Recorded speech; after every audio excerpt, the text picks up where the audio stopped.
Mugamba mutya abali ku channel ya Fate wa Chaiti YouTube channel ya olwaleero zinamu abakyala b'embuto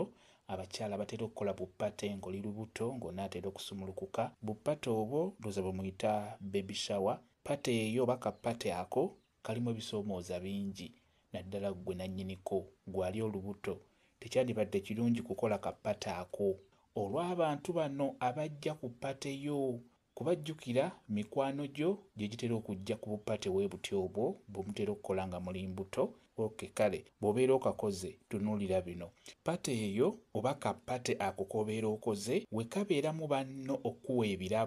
ebirabo bino gwe nannyini pate gw'olubuto ebirabo bino beera ng'obyesonyiwa tekyandibadde kirungi kubikwatako wadde okubikebera oba okubisumulula ebirabo bino biteeke ebbali wali ndi ku ggwe ng'oli lubuto n'okola kapate ke muyita baby shower mujja kumbuulira ndoozi we mukayita ekirala mu birabo ebyo babeera bakuwadde bwe mubeeramu ng'obugoye bwe tuyita bu baby soap obuntuntu obwo obuyamba ku mwana okumusitula oba okumwambaza nga muwere bwe muba bakuweereddemu obugoye obwo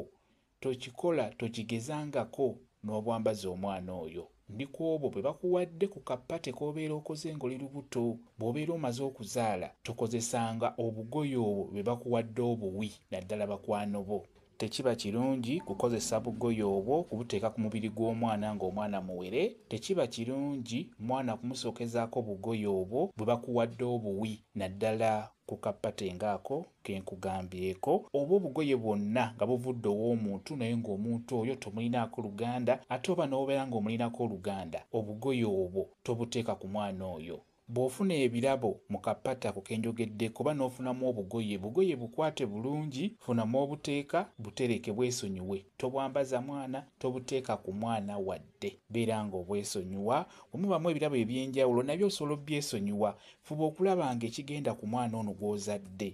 gwe maama gw'olina okukyegulira oba taata y'alina okugula ekyo ekirina okugenda ku mwana oyo lugoye bugoye busuuka obuntuntu obwo obuyamba ku mwana nga yakazaalibwa mmwe mulina okubugula oba jjajja oba maama wammwe mmwe abazadde be bateekeddwa okubeera abakulu naddala ku buntuntu obwo obusooka ku mwana nga yakazaalibwa naye buli woofuna ekintu nga mukwano gwo yakikuwadde muganda osimanyi mwana wa gundi ow'egundi kyandibadde kikulu nnyo mubeere beegendereza ekintu ekyo kyaba akuwadde tokisoosa ku mwana ku mubiri tokyambaza mwana tekibeera ddala kirungi n'omulundi n'ogumu omwana oyo aba yakazaalibwa kiba kyangu okumukola ekintu naye ng'omuntu akimukoze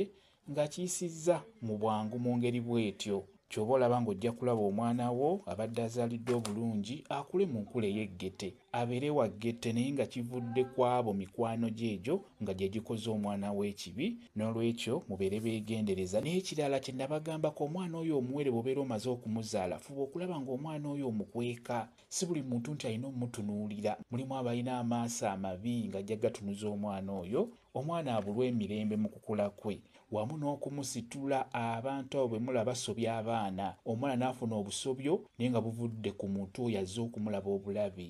bangi balemeddeyo gye bagenza okuzaalira naye ng'embeera eva ku ekyo kye mwakola tolowooza nti buli muntu wadde oseka naye tolowooza nti abeera akwagala osobola okuzaala omwana ng'olina mwana mulenzi mu lubuto naye nga waliwo gwe kinyiiza ng'abadde ayagala ozaale muwala oba oleme kuzaalira ddala naye bw'amanya nti mukwano gwange agenda kuzaala mwana muwala nga kimuluma oba nga mwagala ku musajja omu naye nga tomanyi n'ajja ku mukolo gwo gw'okoze ogwo gwe muyita baby shower asobola okukola eddagala bulungi nnyo n'otasumulukuka bulungi sinaki nti oyinza n'okufiirayo mubeere beegendereza ku buntuntu bwe mukola obwo nga muli mbuto tebuba bulungi sooka ozaale okole pate eyo kyekyo kyenjagadde okubeera nga mbabuulira kambe whatsapp namba yange osobola okumbuuza nja kwongera okunnyonnyola ku vidiyo eno whatsapp namba yange eri 0778734 yeeyo whatsapp namba yange mwebale kubeera ku channel ya Fate wa Chaiti YouTube channel yaffe kyembasaba mugende mu maaso n'ogyegattako mbeere bulungi mweraba